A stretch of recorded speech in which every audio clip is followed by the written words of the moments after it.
word of God is omnipotent and mighty. தேவனுடைய வார்த்தை என்பது மிகவும் வல்லமை உடையது, சர்வ வல்லமை உள்ளதாகும். It can do anything. தேவனுடைய வார்த்தையால் எதையும் செய்ய முடியும். Can bring something out of nothing. ஒன்றுமில்லாததிலிருந்து ஒன்றை உருவாக்க தேவனுடைய வார்த்தையாலே கூடும். And this word has been given to man so that man may understand God and his desires and his way of operation. தேவனை புரிந்து கொள்ளவும், தேவனுடைய விருப்பங்களை புரிந்து கொள்ளவும், அவருடைய இயங்குமுறைகளை புரிந்து கொள்ளும்படியாக இது நமக்கு கொடுக்கப்பட்டிருக்கிறது. And it is very difficult for you to live in this world if you don't understand God and his way of operation. தேவன் எப்படி இயங்குகிறார் என்பதை நாம் புரிந்து கொள்ளாமல், தேவனை புரிந்து கொள்ளாமல், அவருடைய வழிகளை புரிந்து கொள்ளாமல் இந்த உலகத்தில் வாழ்வது கடினமான ஒன்று. But when you understand him and his so great love and the way he operates and you start acting like that, you'll find that life gives a totally different meaning to you than what you are going through all these days. நீங்கள் அதை புரிந்து கொள்வீர்களானால், தேவன் உங்களுக்கு வெளிப்படுத்துகிறதான இந்த காரியங்களை புரிந்து கொள்வீர்கள், வாழ்க்கையே உங்களுக்கு ஒரு வித்தியாசமான ஒன்றாக இருக்கும். இதுவரைக்கும் நீங்கள் நினைத்ததை போல அல்ல, அது வித்தியாசமான கண்ணோட்டத்தில் வித்தியாசமானதாக உங்களுக்கு காணப்படும். In Psalms chapter 107 verse 14, the psalmist declares, He God, He means God, He brought them out of darkness and the shadow of death and break their bands in sunder. அந்தகாரத்திலும் மரணத்திலும், சங்கீதம் 107:14 அந்தகாரத்திலும் மரண இருளிலும் இருந்து அவர்களை வெளிப்பட பண்ணி அவர்கள் கட்டுகளை அறுத்தார். Now who is God? நம்முடைய தேவன் யார்? Very clearly the Bible reveals, and today we are discussing that the God whom you serve is number one who brings you out of darkness, number 2 brings you out of the shadow of death, number 3 breaks your bands in sunder. நம்முடைய தேவன் யார் என்பதை வெகு தெளிவாக வேதம் நமக்கு விவரிக்கிறது. முதலாவது அவர் உங்களை அந்தகாரத்திலிருந்து வெளியே கொண்டு வருகிறவர், அடுத்தது மரண இருளிலிருந்து வெளியே கொண்டு வருகிறவர், அடுத்ததாக அவர் உங்கள் கட்டுகளை அறுக்கிறதான தேவன். Look at that. He brings you out, he breaks your bands. உங்களை வெளியே கொண்டு வருகிறார், கட்டுகளை அறுக்கிறார். He brings you out from a total chaotic mess. It may be darkness, it may be shadow of death, immaterial. He brings you out and he breaks your bands in sunder. அந்தகாரமாக இருக்கலாம், அது மரண இருளாக இருக்கலாம், அப்படி பயங்கரமான ஒரு குழப்பமான பயங்கர சூழ்நிலைகளிலிருந்து அவர் உங்களை முற்றிலுமாக அதிலிருந்து வெளியே கொண்டு வருகிறார். அடுத்ததாக கட்டுகளை முற்றுமாக அவர் அறுத்து போடுகிறார். The Bible didn't say, உடைக்கிறார் என்று பார்க்கிறோம். the Bible doesn't say you will bring yourself out, you will break your bands. The Bible says he does it for you. அவர் வேதம் சொல்லவில்லை நீங்களே உங்களுடைய கட்டுகளை அறுப்பீர்கள், இல்லாவிட்டால் நீங்கள் வெளியே அந்தகாரத்திலிருந்து வெளியே வருவீர்கள் என்று சொல்லவில்லை. அவர் உங்களுக்காக இவைகளை செய்கிறார். Now if you want to have extreme faith, do understand who your God is. நீங்கள் அதிகமான விசுவாசத்தை உடையவர்களாக இருக்க வேண்டுமானால் உங்கள் தேவன் யார் என்பதை புரிந்து கொள்ளுங்கள். From these verses we can understand, number 1, that my God, your God, does not keep quiet when his people come to him for help. நம்முடைய தேவன் அல்லது உங்களுடைய தேவன் அவரிடத்திலே உதவிக்காக வரும் பொழுது, நீங்கள் வரும் பொழுது அவர் அமைதலாக இருக்க மாட்டார். Number 2, that he loves his people. இரண்டாவதாக அவர் தன்னுடைய ஜனத்தை நேசிக்கிறார். Number 3, therefore he is ready to do a miracle for his people. ஆகவே மூன்றாவதாக தன்னுடைய ஜனத்திற்கு அற்புதத்தை செய்ய ஆயத்தமாக இருக்கிறார். Number 4, Psalms chapter 46 verse 1, God is your refuge and strength, an ever present help in trouble. அடுத்ததாக சங்கீதம் 46 சங்கீதம் 1 தேவன் நமக்கு அடைக்கலமும் ஆபத்து காலத்தில் அனுகூலமான துணையுமானவர். Now we are learning who our God is from these verse from the statement we saw in Psalms 107 verse 14. We are trying to understand who your God is. சங்கீதம் 107 14 இருந்து உங்கள் தேவன் யார் என்பது நாங்கள் இப்போ இந்த நேரத்தில் வெளிப்படுத்திக் கொண்டிருக்கின்றோம். Listen, what's the meaning of refuge? அடைக்கலம் என்றால் அர்த்தம் என்ன? Refuge, number 1, shelter or protection from danger. அடைக்கலம் என்று சொல்லும்போது ஆபத்திலிருந்து ஒரு மறைவிடம், something to which one has recourse in danger or difficulty. ஆபத்து இல்லாவிட்டால் மிகவும் அபாயகரமான சூழ்நிலையிலே ஒரு நபர் நாடி போகிறதான ஒரு இடம். So God is your refuge. கர்த்தரே உங்களுடைய அடைக்கலமாக, தேவன் உங்களுடைய அடைக்கலமாக இருக்கிறார். That means God is there to help you. அப்படியானால் தேவன் உங்களுக்கு உதவி செய்வதற்காக இருக்கிறார். And the psalmist says ever present help in time of trouble. சங்கீதக்காரன் சொல்கிறார் ஆபத்து காலத்தில் அனுகூலமான துணையாக இருக்கிறார். The next point, no matter how complicated your problem, whether you are in darkness, whether you are in the shadow of death, whether you are bound, you're going to see release. That is what we understand from these verses. இந்த வசனத்திலே அதான் நாம் புரிந்து கொள்வது என்னவென்றால் அந்தகாரமாக இருந்தாலும் அது மரண இருளாக இருந்தாலும் கட்டுகளாக இருந்தாலும் அதிலிருந்து நீங்கள் விடுதலையை பார்க்க போகிறீர்கள். The next point, it means there is no question of his children, his sons living in bondage forever. அவருடைய பிள்ளைகள் அவருடைய புத்திரர்களாக இருக்கிறவர்கள் என்றென்றைக்கும் கட்டுகளோடு வாழ வேண்டும் என்ற அவசியமே இல்லை. Now they need not live. அவர்கள் வாழ தேவையில்லை. They need not live in darkness. அவர்கள் அந்தகாரத்தில் இருக்க தேவையில்லை. You need not live in shadow of death. நீங்கள் மரண இருளில் இருக்க அவசியமில்லை. Today's language is the new normal. இன்றைய புதிய இயல்பு முறை என்பது இன்றைய பாஷையாக மாறிவிட்டது. New normal will not have any impact on you if you understand today's scripture, Psalms chapter 107 verse 14. இன்றைக்கு சொல்லப்பட்டதான சங்கீதம் 107 சங்கீதம் 14 வசனத்தை புரிந்து கொள்வீர்களானால் இந்த புதிய இயல்பு முறை நியூ நார்மல் என்பது உங்களை எந்த விதத்திலும் தாக்காது தொடாது. Because the Bible says he brings you out of darkness, he brings you out of the shadow of death and breaks your bands in sunder. வேதம் வெகு தெளிவாக சொல்கிறது அவர் உங்களை அந்தகாரத்திலிருந்து வெளியே கொண்டு வருகிறார். தேவன் உங்களை மரண இருளிலிருந்து வெளியே கொண்டு வருகிறார். தேவன் உங்களுடைய கட்டுகளை அறுக்கிறார். What's the meaning of in darkness, in shadow of death? அந்தகாரம் என்றால் என்ன? அந்தகாரத்திலிருந்து என்றால் என்ன? மரண இருளில் இருந்து என்றால் என்ன? It refers to a totally chaotic situation. முற்றிலும் ஒரு குழப்பமான சூழ்நிலையை குறிக்கும். When everything is in a totally downward spiral.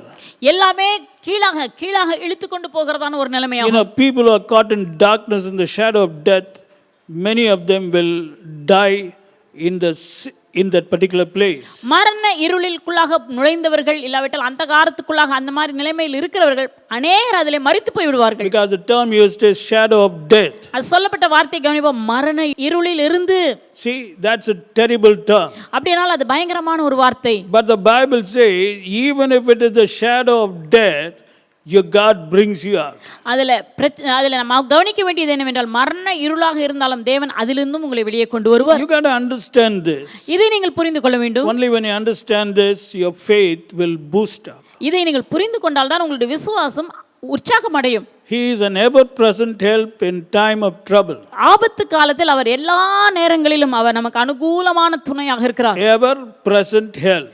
எப்பொழுதும் அவர் நமக்கு எவர் என்று சொல்வது எல்லா நேரங்களிலும் அவர் நமக்கு அனுகூலமான துணையாக இருக்கிறார். See, the point about God is he will never leave you nor forsake you. தேவனை குறித்ததான ஒரு காரியம் என்னவென்றால் அவர் ஒருபோதும் நம்மை விட்டு விலகவும் மாட்டார், நம்மை கைவிடவும் மாட்டார். When circumstances change, he is with you. சூழ்நிலைகள் மாறும் பொழுது அவர் உங்களோடு கூட இருக்கிறார்.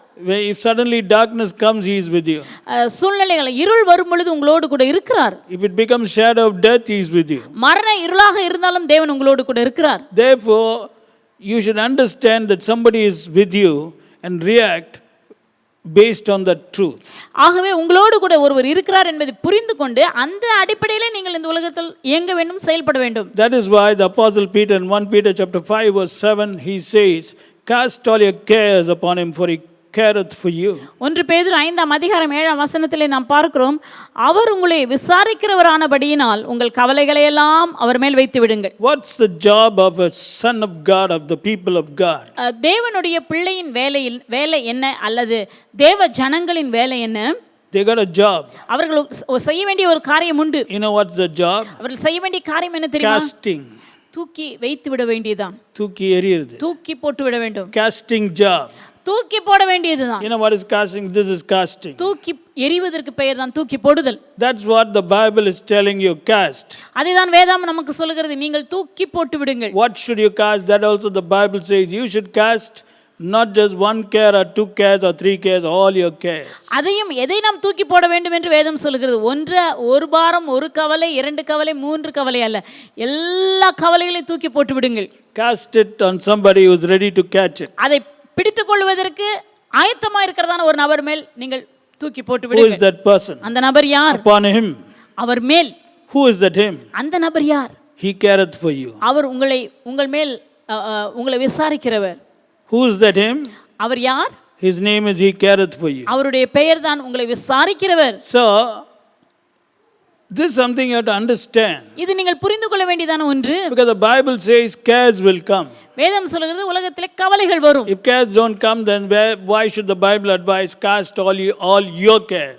கவலைகளே வராவிட்டால் ஏன் வேதம் நமக்கு ஆலோசனையாக சொல்கிறது உங்கள் கவலைகளை எல்லாம் என்று? See, did you notice the term your care? உங்கள் கவலைகள், அந்த வார்த்தையை கவனிப்போம். உங்கள் கவலைகள். Care means something which brings problem. கவலைகள் என்றாலே உங்களுக்கு பிரச்சனைகளை உண்டு பண்ணக்கூடியவைகள். It can be complicated or less complicated. அது சிறிய சிக்கலானதாக இருக்கலாம், இல்லாவிட்டால் மிகப்பெரிய சிக்கலான ஒன்றாக இருக்கலாம். But the Bible says you have to cast it. வேதம் சொல்லுகிறது நீங்கள் அவைகளை தூக்கி போட்டு விட வேண்டும். But today a lot of believers carry it. ஆனால் இன்றைக்கு அநேக விசுவாசிகள் பார்த்தால் தாங்களே சுமந்து கொண்டிருக்கிறார்கள். See, don't carry what God does not tell you to carry. தேவன் உங்களை சுமந்து கொண்டிருங்கள் என்று சொல்லாத காரியத்தை நீங்கள் ஏன் சுமக்க வேண்டும்? Pastor, I don't know, it's somehow sticking to me.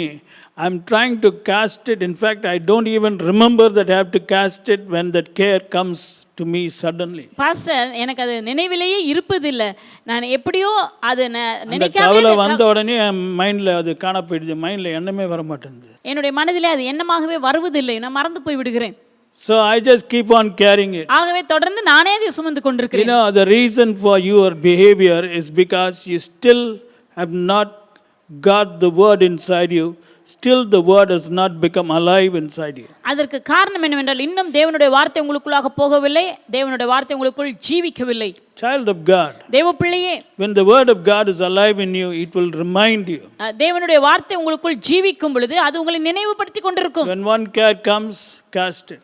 ஒரு கவலை வந்தவுடன் அதை தூக்கி போட்டு விடுங்கள். Second care, cast it. இரண்டாவது கவலை வரும்போது அதையும் தூக்கி போட்டு விடுங்கள். Third care, cast it. மூன்றாவது கவலை வரும்போது அதையும் தூக்கி போட்டு விடுங்கள். There is another mistake that believers today do. It is, instead of casting it on God, they will cast it on the husband, or they'll cast it on the parents, or they'll cast it on some other man. இன்றைக்கு அவர்கள் கவலைகள் என்று வந்தவுடன் அதை எடுத்து தேவன் மேலே வைப்பதற்கு பதிலாக அதை வேற ஒரு மனுஷன், ஒன்று கணவன் மேலே இல்லாவிட்டால் வேற ஒரு மனுஷன் மேலே, யார் மேலேயாவது வைக்க விரும்புகிறார்கள். Don't cast it on any man. He himself has got cares. Why do you cast it on man who has got cares? நீங்கள் எந்த மனுஷன் மேலேயும் வைக்காதீர்கள். ஏனெனில் அந்தந்த மனுஷர்களுக்கு அவரவர்களுக்கே பாரங்கள் இருக்கிறது. ஆகவே நீங்கள் ஏன் மனுஷர் மேலே உங்கள் பாரங்களை வைக்க வேண்டும்? Cast it on somebody who doesn't have any care. எந்த பாரமும் இல்லாததான ஒரு நபர் மேல் வைத்து விடுங்கள். Man is limited, God is unlimited, God is omnipotent. மனுஷன் மட்டுப்பட்டவன், தேவனோ எந்த விதமான அளவுக்கு உட்படாதவர், அவர் சர்வ வல்லமை உள்ள தேவன். God has got the ability to solve your problem. No man has got the ability. தேவனுக்கு உங்களுடைய பிரச்சனைகளை தீர்க்கும் வல்லமை இருக்கிறது. வேற எந்த மனுஷனுக்கும் அந்த வல்லமை கிடையாது. Okay, let me explain it. Let's take financial problem. உதாரணத்துக்கு பொருளாதார பிரச்சனையை எடுத்துக்கொள்வோம். Let's say for example, your problem, your worry, your care is money. உதாரணத்திற்கு உங்களுடைய கவலை பணம், பொருளாதாரம், உங்களுடைய பண தேவைகள் என்று வைத்துக் கொள்ளலாம். Now you have need of certain amount of money for something. உங்களுக்கு ஒரு குறிப்பிட்ட தொகை தேவைப்படுகிறது ஒரு குறிப்பிட்ட சில காரியங்களை செய்வதற்கு. That's a care. அது உங்களுடைய கவலையாக இருக்கிறது, பாரமாக இருக்கிறது. Today I find believers trying to cast it on some other human being.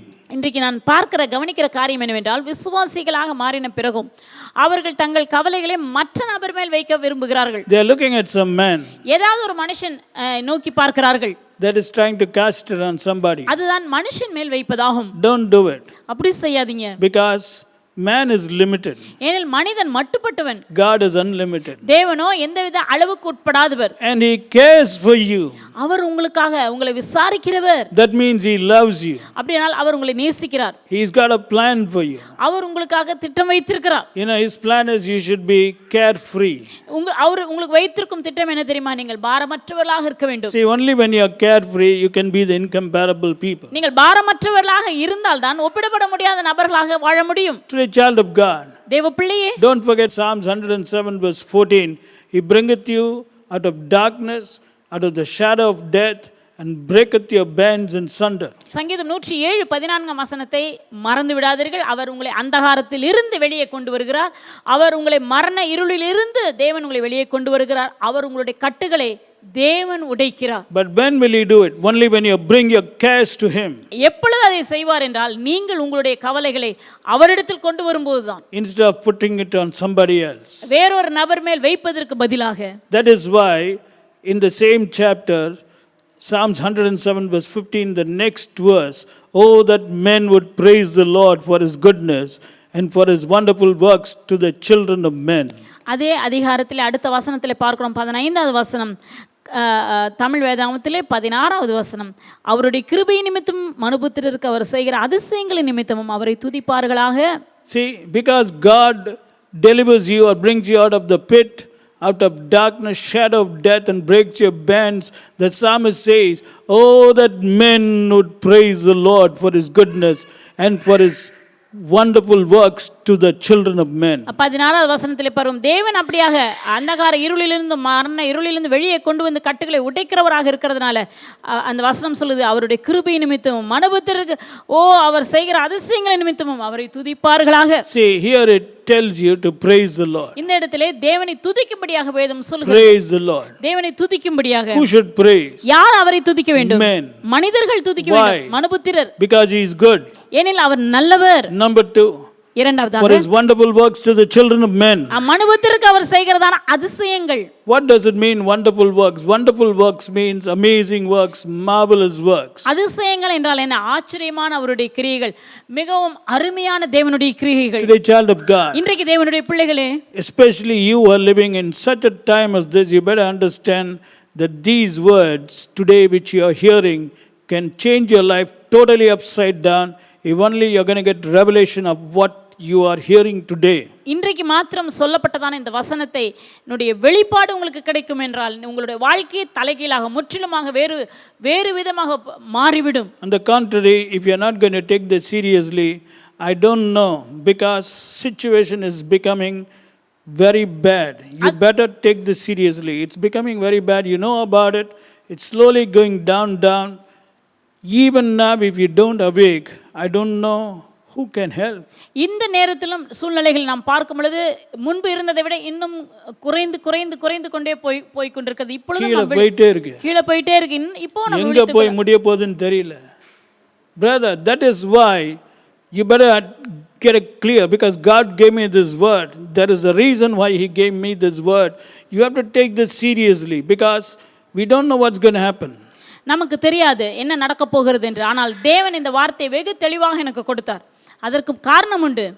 See, our job is praising the Lord. நம்முடைய வேலை அவரை துதிப்பதாகும். Not carrying our cares.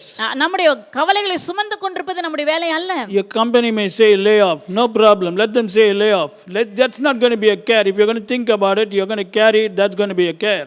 உங்களுடைய நிறுவனம் சொல்லலாம் லே ஆஃப் என்று சொல்லலாம், ஆனால் நீங்க அதை உங்களுடைய தலையில சுமந்து கொண்டிருக்கிறீங்க. அது சுமந்து கொண்டிருந்தால் தானே உங்களுக்கு கவலையாக இருக்கும். You have to cast it on God. அதை நீங்கள் கர்த்தர் மேல போட்டு விட வேண்டியதுதானே. He knows what to do, brother. அவருக்கு தெரியும் என்ன செய்ய வேண்டும் என்று. Whatever may be your problem, உங்களுடைய பிரச்சனை எதுவாக இருந்தாலும் he has an answer to that problem. அந்த பிரச்சனைக்கு தேவன் ஒரு பதிலை வைத்திருக்கிறார். And that is why instead of carrying your cares, he wants you to praise the Lord. ஆகவே தான் உங்களுடைய கவலைகளை சுமப்பதற்கு பதிலாக தேவனை துதிக்க வேண்டும் என்று தேவன் விரும்புகிறார். See, today if you want your prayer to be powerful, just learn the secret. Go to Philippians chapter 4 verse 6. உங்களுடைய ஜெபம் வல்லமை உள்ள ஜெபமாக இருக்க வேண்டுமானால் இன்றைக்கு இந்த ரகசியத்தை நீங்கள் கற்றுக்கொள்ளுங்கள். பிலிப்பியர் 4ஆம் அதிகாரம் 6வது வசனம். Very clearly, it's so clear, even a baby can understand what it means. Look at that. It says, be careful. See, be careful for nothing. Don't be worried about anything, but in everything by prayer and supplication with thanksgiving, let your requests be made known unto God. நீங்கள் ஒன்றுக்கும் கவலைப்படாமல் எல்லாவற்றையும் குறித்து உங்கள் விண்ணப்பங்களை ஸ்தோத்திரத்தோடே கூடிய ஜெபத்தினாலும் வேண்டுதலினாலும் தேவனுக்கு தெரியப்படுத்துங்கள். See, look at this is the formula for prayer. இது ஜெபத்திற்கான வழிமுறையாகும். First of all, before prayer, there should not be any worry in your head. முதலாவது ஜெபிப்பதற்கு முன்பதாக, ஜெபம் பண்ணுவதற்கு முன்பதாக உங்க தலையில உங்க மனதுல எந்த விதமான கவலையும் பாரமும் இருக்க கூடாது. That's why it says don't be worried, don't be careful for anything. ஆகவே தான் வேதம் சொல்கிறது ஒன்றை குறித்தும் எதை குறித்தும் நீங்கள் கவலைப்படாமல். In other words, be careful for nothing, for he cares for you. Cast all your cares upon him. அவர் உங்களை விசாரிக்கிறவர் ஆனபடினால் உங்களுடைய கவலைகளை எல்லாம் அவர் மேல் தூக்கி போட்டு விடுங்கள். And be careful for nothing. ஒன்றை குறித்து நீங்க கவலைப்படாதீங்க. After not being worried, in everything by prayer and supplication with thanksgiving, let your requests be made known unto God. எதை குறித்து நீங்கள் கவலைப்படாமல் எல்லாவற்றையும் அவர் மேல போட்டுவிட்டு இருக்கிற எல்லாவற்றிலையும் உங்கள் விண்ணப்பங்களையும் உங்கள் ஸ்தோத்திரத்தோடு கூடிய ஜெபத்தினால் வேண்டுதலையும் தேவனுக்கு தெரியப்படுத்துங்கள். See, what is the meaning of making known your request unto God? தேவனுக்கு உங்களுடைய வேண்டுதல்களை தெரியப்படுத்துங்கள் என்றால் என்ன? That means some problem has come or you have a desire, I don't know what it is, some request you have to make known unto God because you want an answer. உங்களுக்கு பதில் தேவைப்படுகிறது. ஏதோ உங்களுடைய வாழ்க்கையில் தேவைகள் வந்திருக்கலாம், அதற்கு தேவனிடத்திலிருந்து பதிலை எதிர்பார்க்கிறீர்கள். ஆகவே உங்களுக்கு தேவனிடத்தில் நீங்கள் ஏறெடுக்கக்கூடிய விண்ணப்பம் ஒன்று உண்டு. And that is called as prayer. அந்த விண்ணப்பத்திற்கு பெயர் தான் ஜெபம் And supplication. விண்ணப்பத்தோடு கூடியதான வேண்டுதல். With thanksgiving. ஸ்தோத்திரம் அதிலே இணைக்க வேண்டும். Did you notice that? கவனிப்போம். I'll put it like this to make it clear. Prayer with thanksgiving, let your request be made known to God. ஸ்தோத்திரத்தோடே கூடிய வேண்டுதலினாலே உங்களுடைய விண்ணப்பங்களை தேவனுக்கு தெரியப்படுத்துங்கள். So, when thanksgiving comes, care should be absent. துதி என்று வரும் பொழுது இந்த கவலைகள் என்பது காணப்படவே கூடாது. No care. எந்த கவலையும் இருக்கக்கூடாது உங்களுக்குள்ளாக. But today you see, let's take, I don't know, why don't you analyze yourself? You have been praying for a long time. How do you pray? That problem is there in your mind and there's tension, and then you're praying, Lord, hear my prayer, this is my problem, my child is like this, they are telling lay off, the virus is there, this problem is there, I have to pay fees.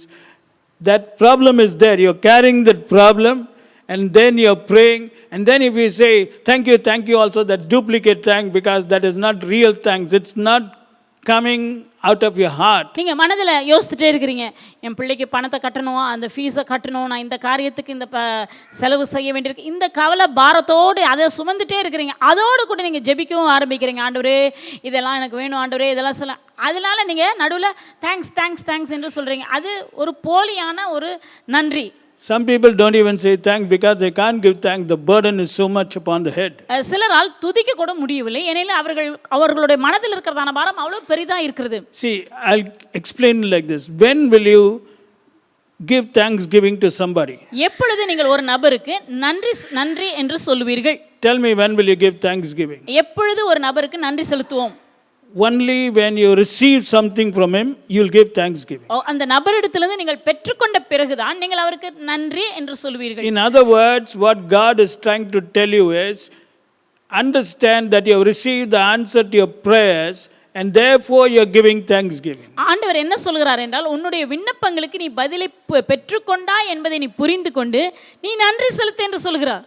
But Pastor, I'm not able to do it. Pastor, என்னால் அதை செய்ய முடியவில்லை. That's why your prayer is so powerless. ஆகவே தான் உங்களுடைய ஜெபங்கள் பலவீனமாய் இருக்கிறது. It's not how many hours you spend in prayer. It's the quality of your prayer that determines the answer from God. எவ்வளவு நேரம் நீங்கள் ஜெபத்திலே செலவிடுகிறீர்கள் என்பது முக்கியம் அல்ல, எந்த அளவுக்கு உங்களுடைய ஜெபம் தரம் உள்ளதாக இருக்கிறது அதுதான் முக்கியம். You know, what is the faith that moves mountains? மலையை அசைக்கக்கூடியதான விசுவாசம் என்ன? What did Jesus say? இயேசு என்ன சொன்னார்? If you have faith as a mustard seed. உங்களுக்கு கடுகு விதை அளவு விசுவாசம் இருந்தால் போதும். Mustard seed is the smallest of all the seeds in the earth. கடுகு விதை என்பது பூமியில் உள்ள எல்லா விதைகளிலும் மிகவும் சிறியது. If you have faith as a mustard seed, you can move mountains. உங்களுக்கு அந்த அளவுக்கு கடுகு அளவு விசுவாசம் இருந்தால் போதும், நீங்கள் மலையை பார்த்து விரட்டி விடலாம். So it's not the quantity of faith, it's the quality of faith. ஆகவே எவ்வளவு அதிக விசுவாசம் இருக்கிறது என்பது பெரிதல்ல, எவ்வளவு தரமான அந்த விசுவாசமா உடையவர்களாய் நீங்கள் இருக்கிறீர்கள். You got it? In the same way, it's not how much of hours you spend in prayer, it is the quality of your prayer that is going to bring the answer. அதே போல நீங்கள் எவ்வளவு மணி நேரங்களை ஜெபத்தில் செலவிடுகிறீர்கள் என்பதல்ல, உங்களுடைய ஜெபம் எவ்வளவு தரம் உள்ளதாக இருக்கிறது அதுதான் உங்களுக்கு பதிலை பெற்றுக் கொடுக்கும். Today, child of God, இன்றைக்கு தேவ பிள்ளைகளே, you have to understand that your God is a delivering God, your God is a bondage breaking God. நீங்கள் புரிந்து கொள்ள வேண்டிய காரியம் என்னவென்றால், உங்களுடைய தேவன் உங்களை விடுவிக்கிறதான தேவன், உங்களுடைய கட்டுகளை உடைக்கிறதான தேவன். He lifteth you up, he bringeth you out of darkness, bringeth you out from the shadow of death, breaks your bands, whatever band may be, the devil may be trying, whatever band is trying to get hold of you, he will break it in sunder. அவர் உங்களை மரண இருளிலிருந்து வெளியே கொண்டு வருகிறார், அவர் உங்களை அந்தகாரத்திலிருந்து வெளியே கொண்டு வருகிறார், அவர் உங்களுடைய கட்டுகளை உடைக்கிறார். அது எப்படிப்பட்டதான கட்டுகளாக எவ்வளவு பயங்கரமானதாக இருந்தாலும் அவைகளை தேவன் உடைத்து விடுகிறார். Nothing can happen in your life, in the life of your children. உங்களுடைய வாழ்க்கையிலும் உங்களுடைய பிள்ளைகளுடைய வாழ்க்கையிலும் எந்த விதமான பாதிப்பு இருக்க Say முடியாது. nothing. சொல்லுங்க, என் வாழ்க்கையில என் பிள்ளைகள் முடியாது. வாழ்க்கையில எதுவும் பாதிப்பு இருக்காது. See, become violent, brother. தீவிரமானவர்களாய் மாறுவோம். Kingdom of heaven suffereth violence, and the violent take it by force. பரலோக ராஜ்யம் பலவந்தம் பண்ணப்படுகிறது, பலவந்தம் பண்ணுகிறவர்கள் அதை பிடித்துக் At கொள்கிறார்கள். such time as this, you need extreme faith. இப்படிப்பட்ட காலத்தில் வாழ்கிறதான உங்களுக்கு அதிகபட்சமான விசுவாசம் தேவை. You got to speak. No virus, bacteria, germ, disease can touch me. நீங்கள் தைரியமாக வாயை திறந்து பேசக்கூடியவர்களாக இருக்க வேண்டும், பேச வேண்டும். எந்த பாக்டீரியா, வைரஸ், கிருமி எதுவும் என்னையோ என் குடும்பத்தையோ தொட முடியாது. No unemployment, no layoff can touch me. எந்த விதமான வேலை இல்லாத நிலைமையும் என்னை தொட முடியாது. No financial crisis can touch me. எந்த பொருளாதார நெருக்கடி நிலைமையும் என்னை நெருக்காது. No evil can touch me. எந்த தீங்கும் என்னை தொடாது. No plague can come near my dwelling. எந்த வாதையும் என் கூடாரத்துக்கு அருகிலே வராது. No serpent and scorpion can bite me. எந்த தேள்களும் சர்ப்பங்களும் என்னை கடிக்க முடியாது. No power of darkness can work against me. எந்த அந்தகாரத்தின் வல்லமையும் என்னுடைய வாழ்க்கையில் கிரியை செய்ய முடியாது. You got to start thinking like that, brother, at such a time as this. இப்படிப்பட்ட காலத்திலே நாம் இப்படியாக தான் சிந்திக்க வேண்டும். Otherwise, how can your prayer be powerful? How can you be a blessing to yourself and others? இல்லை என்றால் உங்களுடைய ஜெபம் எப்படி வல்லமை உள்ளதாக இருக்கும்? எப்படி நீங்கள் மற்றவர்களுக்கும் உங்களுக்கும் ஆசீர்வாதமாய் இருப்பீர்கள்? Child of God, தேவப்பிள்ளையே, and I'm speaking this with a burden because the time has now come for the church to change its strategy and function in the way that God expects them to function. இந்த காலம் எப்படிப்பட்டதான காலம் என்றால் சபையானது புரிந்து கொண்டு தான் இயங்கும் முறையை மாற்றிக்கொள்ள வேண்டும். அப்பொழுதுதான் கர்த்தருடைய வார்த்தைகள் நம்முடைய வாழ்க்கையில் நிறைவேறும். You know, people of the world are wise. உலகத்தில் இருக்கிறதான ஜனங்கள் ஞானமாய் இருக்கிறார்கள். When a country hears suddenly there is going to be enemy attack, there's going to be war, immediately it changes the strategy. It brings all the soldiers to the border. It starts planning, does so many things because situation has changed.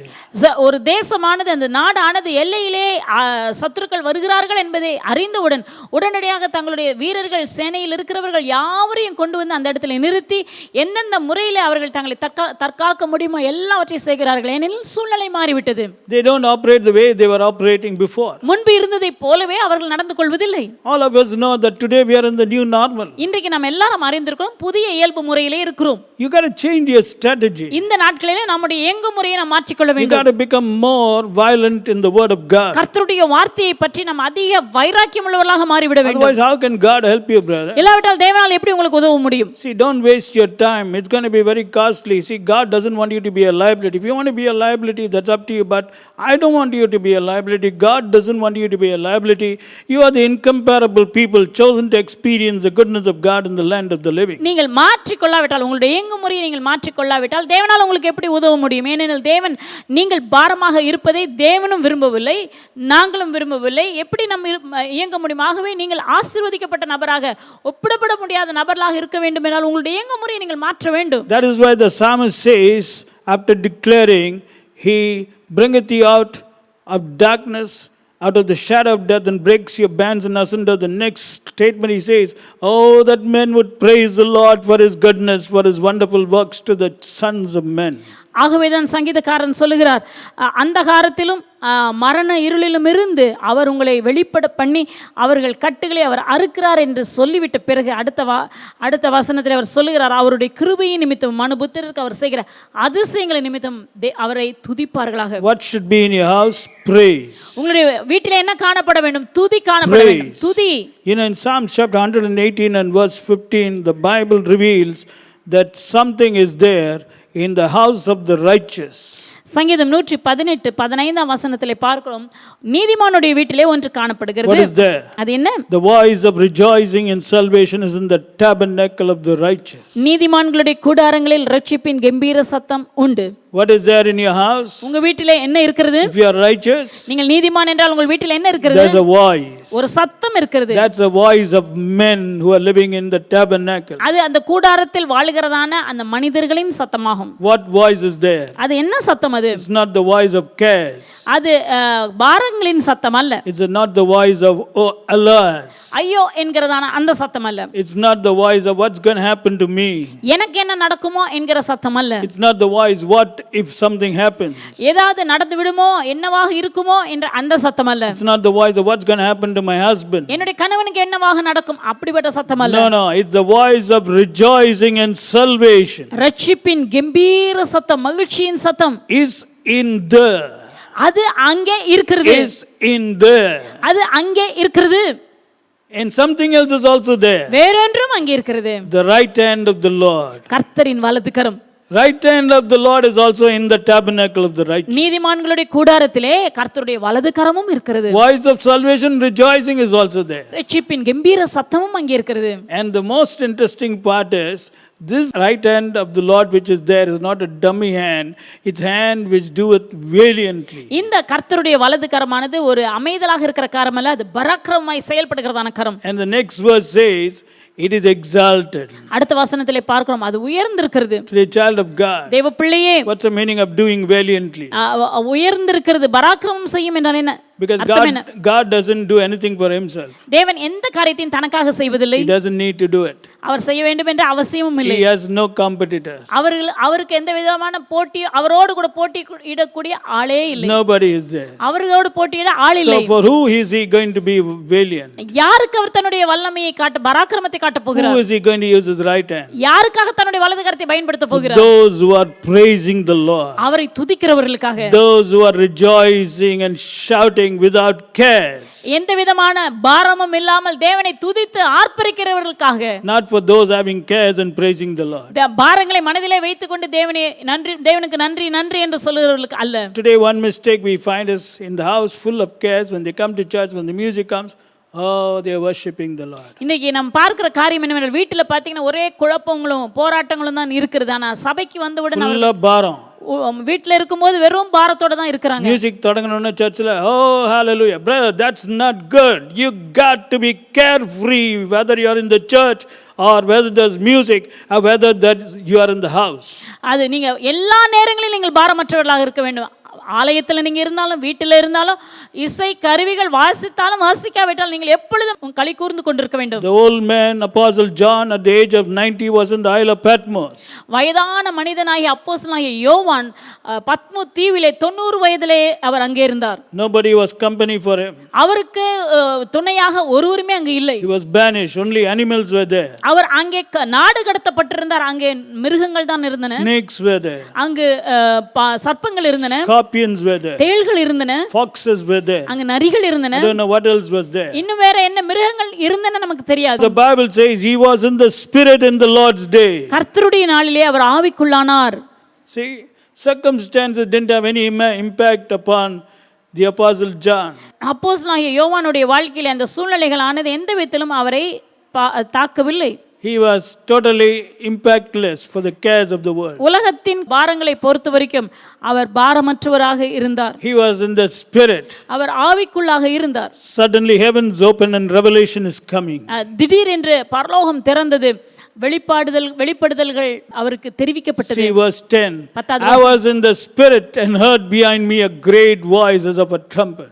கர்த்தருடைய நாளிலே நான் ஆவிக்குள்ளானேன். அப்பொழுது எனக்கு பின்னாலே எக்கால சத்தம் போன்ற பெரிதான சத்தத்தை நான் கேட்டேன். If you want to hear the voice of the Lord, you have to be carefree. நீங்கள் கர்த்தருடைய சத்தத்தை கேட்க வேண்டுமானால் பாரமற்றவர்களாய் இருக்க வேண்டும். You can't have cares and say I want to hear the voice of the Lord. No, the cares of the world in your mind will blunt the voice of the Lord. கர்த்தருடைய சத்தத்தை, அதாவது நீங்கள் பாரமுடையவர்களாக பாரத்தையும் வைத்துக்கொண்டு தேவனுடைய சத்தத்தை கேட்க வேண்டும் என்று நீங்கள் விரும்பினால் அது நடக்காது. ஏனெனில் கர்த்தர் பேசினாலும் அந்த சத்தத்தை நீங்கள் கேட்க முடியாதபடிக்கு உங்களுடைய மனதில் இருக்கிறதான பாரமானது அப்படியே மறைத்து விடும். Today a lot of people are not able to hear the voice, that's because the voice of the Lord is still small voice. இன்றைக்கு அநேக கர்த்தருடைய சத்தத்தை கேட்க முடியாதவர்களாக இருக்கிறார்கள். காரணம் கர்த்தருடைய சத்தம் மெல்லிய சத்தமாகும். Still small voice. மிகவும் மெல்லிய சத்தமாகும். Still small voice. மிகவும் மெல்லிய சத்தம். It's a voice of love. அது அன்பின் சத்தம். It's a voice of wisdom. அது ஞானம் நிறைந்த சத்தம். It's a voice of advice. அது